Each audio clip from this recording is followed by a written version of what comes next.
Hey guys, subscribe for daily content. And if you're shopping for gear, make sure you check out the description for the newest items at some of the very best online retailers. There's also links for some of the items that I personally recommend. Thanks! What's going on YouTube? Metal Complex here, and today I've got another interesting knife review / knife overview to show with you guys. This is the WE Knives Swiftfin. Now, obviously, this is not going to be to everybody's, aesthetic liking. There are a few different versions of this knife. They have plain versions. You do not need to go with golden and blue, right? They have, gray ones, black ones. They've got a bunch of different versions. They all have the crazy speed holes in them, right? We're going to talk about all that. I'll link this stuff down in the description. It does help my channel when you use those links, but that's entirely up to you.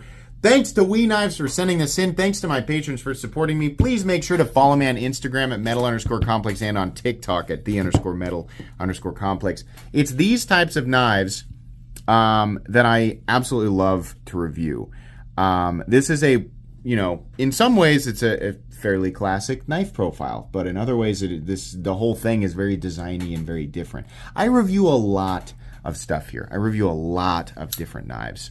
Lots of inexpensive knives, lots of expensive knives, knives that are plain and utilitarian, knives that are more designy and probably more art than tool, right? Custom stuff, handmade stuff, lots of different stuff. I get really excited when I review a knife that is, inexpensive and utilitarian and just like a good overall tool. I really like that for that exact reason, right? But there's a whole bunch. I really have to wade through a bunch of just incredibly boring trash that is priced okay to find, those diamonds, those knives that I find to be truly spectacular, right?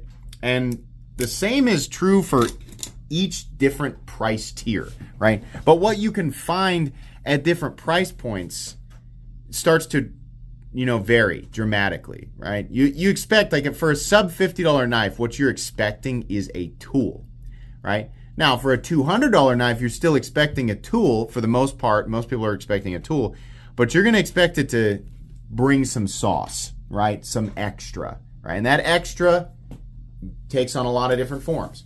WE Knives is special, and they've become a much more interesting brand just over the last couple of years. I think specifically in the last year. I used to harp on them a lot because I'm like, you guys emerged and really impressed people with your ability to use premium materials and your wild designs, and the prices were pretty good. A lot of people were questioning, is it even real? Are they actually using these materials? Because the prices are really, really good, right? People come to find out, it's the real deal, And so WE Knives has been popular for, this is their 10th anniversary. They've been around for 10 years. That's crazy. Man, a decade. But they went through a period of time where I thought, it's no longer special to have an anodized titanium knife with an M390 blade, right? You're just kind of making a lot of the same stuff. This one's blue or this one's green. And it's, whatever. If you're going to charge us more money, which they definitely were creeping up in price, and everybody has crept up in price specifically over the last 5 years, right? But I was like, if you're going to do that, if you're going to start creeping towards 300, then you need to bring something that's a lot more interesting, right? And they definitely started doing that. Now, they make knives that go way over that price point. But in my opinion, of all the stuff that I've handled, right, there are certain brands where I get a box, and you can see it, you can hear it in my unboxing videos. There are certain companies where I get really excited because they're always surprising me. They're always bringing something really special. And there are other companies where I'm like, they kind of just do the same thing. And so I don't get nearly as excited, right? WE Knives, nowadays, whenever I get a box that looks like this, I get really excited because there's a pretty good chance it's going to be something spectacular in some way. And the Swiftfin, which I keep wanting to call it the Swiftfin, which I think might actually also be a WE knife. This is definitely weird and crazy, but super cool in so many different ways. And I want to, go over that. I want to talk about it with you guys.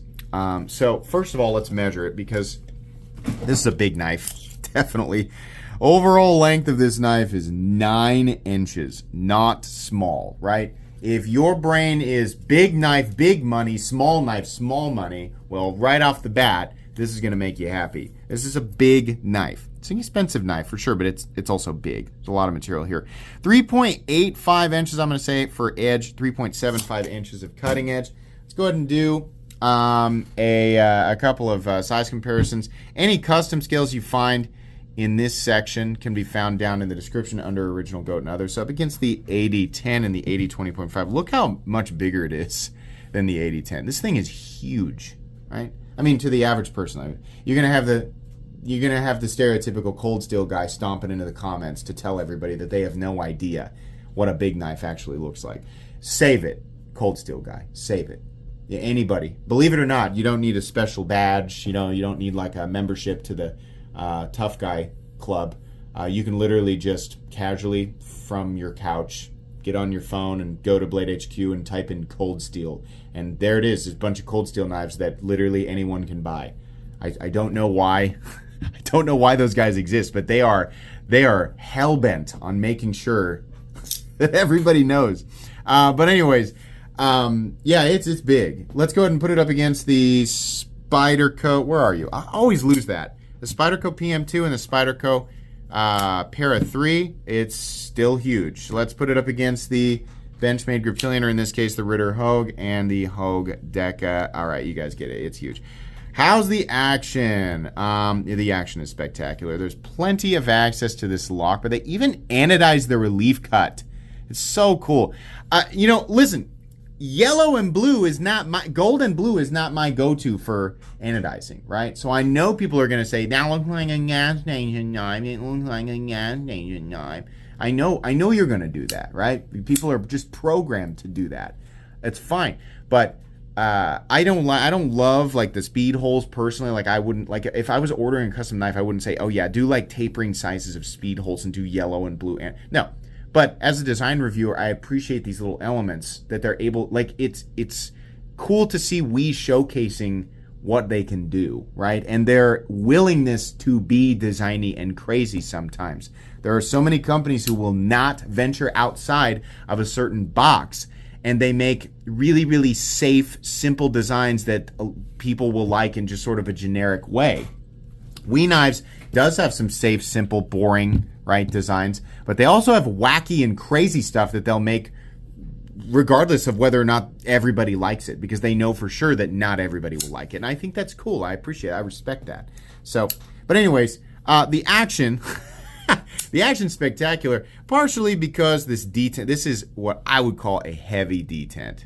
That is definitely a heavier detent. Now, some people are going to pick this up and say, I'd call it medium heavy, whatever, right? Compared to the knives that I generally handle, I'm going to call that like right there, kind of where a heavy detent starts. We got a flipper tab that has jimping on it. It's shaped correctly to where you can push button it or you can light switch it, but you get that thwack and that detent. Every time you close it, it has that audible clicking sound. It's super, super satisfying to flip. And it's very, very easy to disengage, and the action is very good. A little bit tight out of the box, but I've noticed this thing has loosened up as I have continued to flip it, which is honestly what you want. You want the action to break in. A quality action will break in and just be beautifully smooth down the road. You could also add a drop of 10-weight nano oil. It's not crunchy. It's not like poor quality or uneven on the surfaces inside. It's just a little bit tight out of the box, which I think is perfectly fine. But the flipping action itself is spectacular, and it is beautifully simple to disengage with no double clutch. Can you reverse flick it? Yes. God, but I wouldn't recommend it, and I'll tell you why. It takes an enormous amount of force because this hole isn't low enough and that detent is strong enough that what can happen is you'll overdo it, and when you finally do get it to throw, you won't be expecting it because you'll be like focusing on pushing all that force into whatever finger you're using. And a couple of times I've overcorrected and almost brought my finger back down on the edge. It sounds ridiculous, but yeah, I honestly wouldn't do it. You can sort of forward flick it out, but it's just not really in the best spot for that. I would just use the flipper tab. I think this is more of a decorative thing or an aesthetic thing than anything else. Let's go and do carry profile. Thickness up against the Spyderco Para 3. This is actually not a thick knife at all. It's a big knife, but still normal. I mean, it's just not a super heavy, crazy, thick object. Length and height up against the PM2 and Para 3, this is still a big object. You're going to notice it, right? Unless you're the cold steel guy. I'll carry the Spot XL. I have really big hands. Shut up. Shut your face. No one cares. This is a pretty big knife to the average person.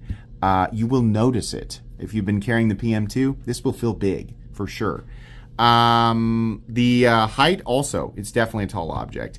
In and out of the pocket, I notice every time I put it in. But it's, as is the case with all things, you'll adapt to it, for sure.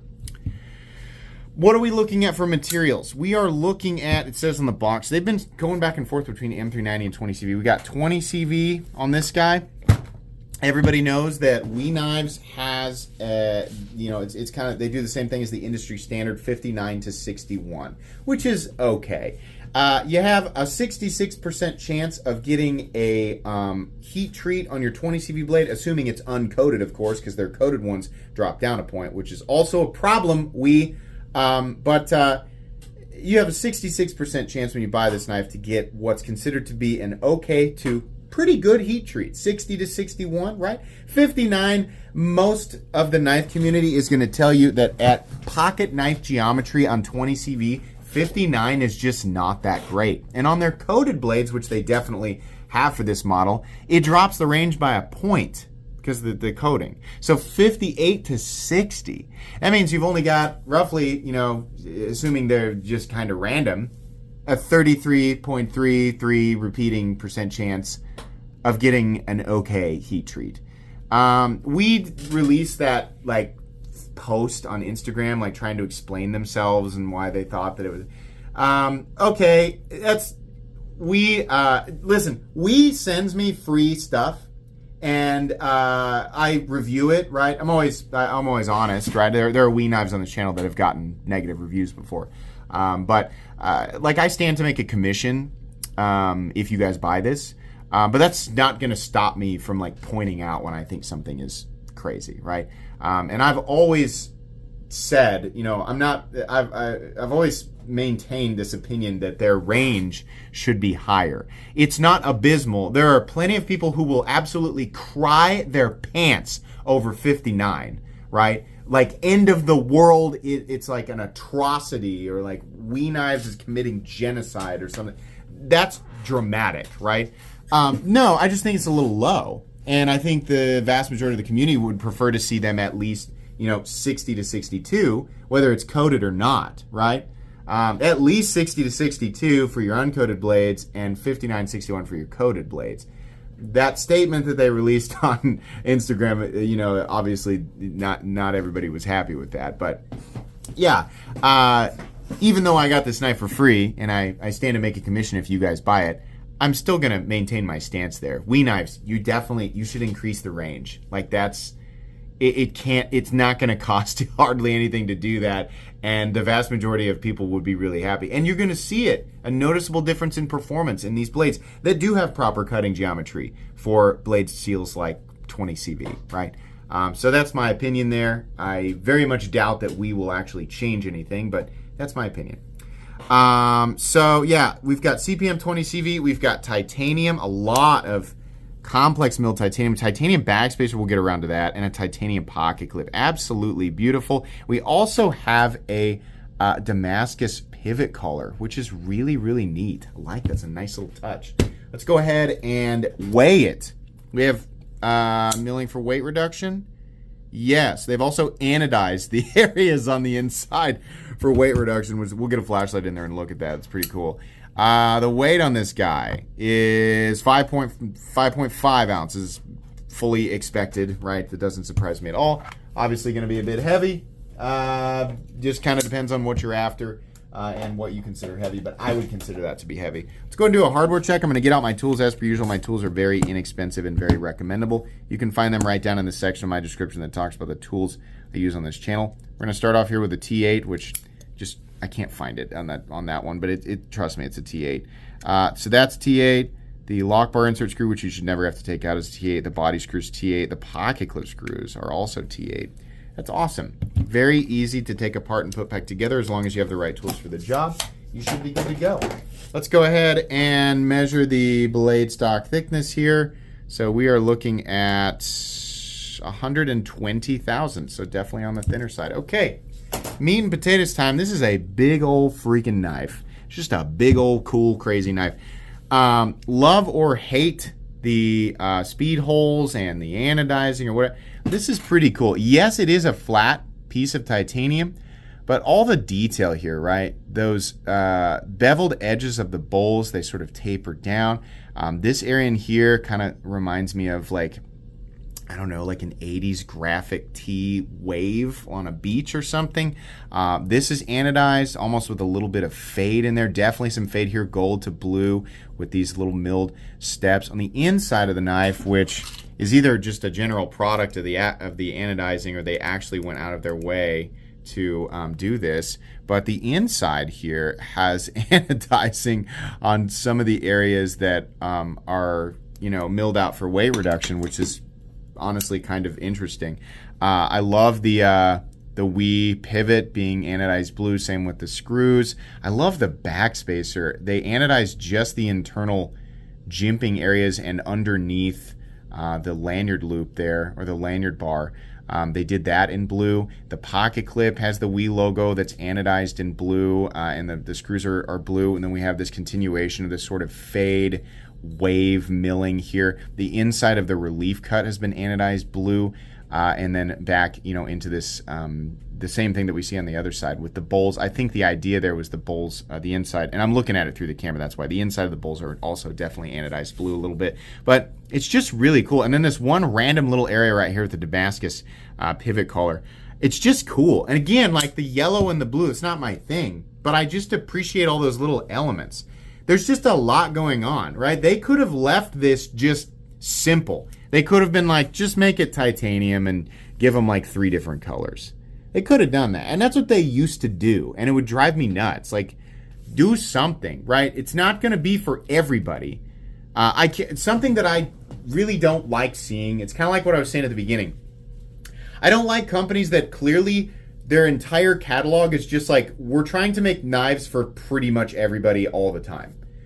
Okay, well, if you do that, then all of your knives end up looking exactly the same with subtle variation, right? And like, yeah, in the beginning, people are like, yeah, cool, you know, and then like over time, people are like, hey, what's your next release? Oh boy, you got a drop point with great ergos, right? A lot of people say that sounds like the knife you designed. If you're thinking that, yeah, you got me there. But I like it when companies take chances and do things like, you know, hey, we're going to make something wacky. And most people aren't going to like it, but some people will really like it, right? I think that's cool. WE Knives has tons of stuff in their catalog, and they will still make a straightforward utilitarian, you know, knife, right? They've got those too. Drop point with standard ergonomic lines. And you know what? This isn't really that far out. Like, the blade shape is still pretty standard. Like, take away all the little details here, and you have a pretty straightforward handle profile and not that crazy of a blade, right? So, I don't know. I appreciate it when they do this. You can get a plain version of this, just plain titanium. You don't have a choice with the holes, right? Those are going to be there, but you can get a plain one if you want. A little bit of a harpoon clip point, whatever you want to call this. The edge gets nice and thin. Well, not insanely thin, but it definitely gets thin, given the fact that it's only 120 thousandths, has lots of room to drop to the cutting edge. This is a beautiful hand rub satin finish blade, which I love. I really appreciate that they are offering these really cool finishes like their silver bead blast or their hand rub satin, because it just looks appropriate on this knife. I don't, you know, if it's going to be machines, I always say, oh, I like a nice tumbled finish. It looks so premium. And I've come to find out that a machine satin and a tumbled finish are actually, they're the same. They're both pretty cheap, right? So I guess that's an aesthetic preference for me. But a machine satin finish to me just looks kind of unfinished. And I don't really love to see that unless the knife is like under 150 bucks, right? I won't go out of my way to purchase that finish on a blade. But I think the hand rub satin finish is substantially better. It looks so much more premium. I think it looks awesome on this knife. Really, really cool. This is the type of blade that will cut and cut and cut, and the geometry is definitely going to assist in that. There's lots of edge, tons of belly there. So your cutting tasks where you're cutting the same material over and over and over again over a long period of time, not only is the blade going to do that, but the handle is going to allow you to be comfortable the entire time because the ergonomics here are really great. Classic knife handle profile, very comfortable, locked in. It is a little slippery without there being an enormous amount of texturing, but honestly, the lock-in on this is so good. It's just, I don't know, the profile of this, the classic knife profile, the fact that it's so large, it just feels really, really, it's a knife reviewer cliche, it feels really great in hand. But it really, really does. I just enjoy it. I wish that there was some jimping up here. There's none. I find that a little bit weird. Can you choke up here? Yeah, kinda. Single knuckle. Any more than that and you're running your finger up on the edge. Yeah, you can choke up slightly if you want to. There is a lanyard hole right here. WE Knives also allows left-handed people to enjoy their knives because they mill out the spot for the left-handed pocket clip. It's a right-handed frame lock, but plenty easy to manipulate with the left hand, as you can see. We have a stop pin located in its traditional position. There's no shouldering, but it doesn't need it. Knife runs on bearings. I think I said that. No blade play up, down, left to right. No lock stick, no pivot lash, no double clutch. Fairly tight. It'll continue to smooth up. Not too tight. It's just like you'll notice it's a little bit tighter than I guess what some WE knives come as. But an incredible detent. I mean, gosh, I love that. Love it. Perfectly centered, as WE knives always are. Base price of this knife. It's like 360 bucks, right? Nope. Actually, the base price of this is only $289. A little lower than I expected it to be. Even this version, this kind of semi-flashy version, is only $289. That was kind of unexpected. I've come to expect WE to charge more than what I think they should charge. Honestly, I think this one's right on the money. A lot of times I say, it could be 20 bucks less, 50 bucks less, whatever, right? It's very rare that like WE is substantially under where they should be. Most of the time they're over. I think $289 is perfectly fair for this. This is a lot of material. I really wish they'd get their heat treat up. I don't think they ever will. But this is a lot of material, and there's a lot of effort in this. It's very designy and cool, and it's a big knife, right? It's definitely not going to be for everybody, but it is very cool. So I want to be clear about this. This is a kind of a wild. It's a large, wild, designy knife, and it's an expensive knife, which means that it's just not going to be on the radar for a lot of people. So it's not a knife that I'm going to tell you that everybody should be rushing out and buying. It's not going to go on my most recommended knives playlist for those reasons. But if you like this stuff, if you're like, I do like larger knives and I kind of like the designy one, should I pick that up? To you specifically, I'm going to say yes. I'm going to say you definitely should pick this up because you will like it. This is really cool, and it just keeps my faith in WE Knives. WE Knives keep making stuff like this. It's fun. It's awesome. It's I wish that this was contoured, but I know that would have made the price a little higher. But I did enjoy this one. I did have fun with it, and it's evidence that WE is still pushing forward with their quality and execution. This is substantially better than the vast majority of the Chinese production folding knives that are releasing in 2024, and there's a lot of really good stuff releasing in 2024. So I'm just extremely impressed with WE Knives. I think they're one of the most capable Chinese production companies out there. So that's going to be pretty much it today, guys. Please make sure to follow me on Instagram at metal_complex and on TikTok at _metal_complex. If you enjoyed this video, leave a like. If you'd like to check out my other content, I do, of course, have lots of videos of knives that are either expensive or inexpensive that I do or don't like, so check those out. And if you enjoy all my content, go ahead and click on the Metal Complex logo right there and subscribe because there's definitely more coming. Thanks again for watching, everybody, and have a great day.